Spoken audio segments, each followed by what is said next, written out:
mesdemoiselles, pique ça c'est gala. Voulez-vous danser, mesdemoiselles, danse d'amour les bras. C'est la Sega, ça. Mettez-vous debout, mesdemoiselles, pique ça c'est gala. Voilà, ça c'est la Sega mauricienne pour vous accueillir, Frédéric. Bonjour. Merci, Frédéric. bonjour, Thierry. Eh bien, on va fêter, on va commémorer aujourd'hui les 200 ans de la colonisation anglaise. Oui. C'est-à-dire qu'il y a 200 ans, l'île Maurice devenait anglaise. Mais ça, c'est une petite partie de son Son histoire. histoire, oui, absolument. Alors, vous l'avez dit, c'est une île qui n'est pas très grande, 1800 km², on va voir sur une carte. Ça représente à peu près le département de l'Essonne, vous voyez, à l'échelle de la France. Alors, on voit les côtes africaines sur la gauche de votre écran. On voit bien Madagascar, cette grande île. Et puis, tout à côté, voilà, l'île Maurice qui est dans ce cercle jaune. Et tout en dessous, à 200 km de là, l'île de la Réunion. Voilà pour nous situer. On est en plein cœur de l'océan Indien.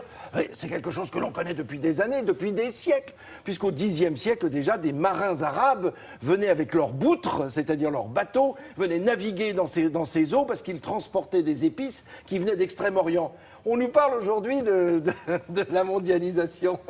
Au Xe siècle, déjà. Vous aviez des gars qui ramenaient des épices depuis l'Extrême-Orient jusque Oui, c'est ça. Voilà, Et absolument, on verra il que ça passait. changera un peu plus tard. Évidemment. Alors, on va voir des images, des images. Alors, des images idylliques comme ça, parce qu'on se dit, voilà, paysage de rêve, mais histoire très tumultueuse. Ça a été pendant très longtemps une terre hollandaise au début du XVIe siècle. Ce sont même les Portugais qui ont commencé avec un certain Pedro Mascarenhas. Du coup, on est dans les îles Mascarenhas. On doit ça à ce personnage. Alors, voilà un homme que l'on connaît peut-être, c'est Maurice. Voilà, c'est lui, Maurice. Maurice de Nassau. C'est à lui que l'on doit ce nom de l'île Maurice, puisque quand les Hollandais y arrivent en 1598, ils honorent leur chef de l'État, si j'ose dire, Maurice de Nassau, prince d'Orange. Là, ça c'est le dodo. Le dodo, c'est le symbole de la colonisation, parce que cet oiseau qui est gros comme un dindon, mais qui a des ailes ridicules, c'est-à-dire qu'il ne peut pas voler, va devenir le but de tous les marins qui vont accoster. C'est la seule viande qu'ils vont trouver. Du coup, ils vont détruire entièrement. Il n'y en a plus, ça n'existe plus. Alors ça, c'est Pierre Poivre. C'est un Français.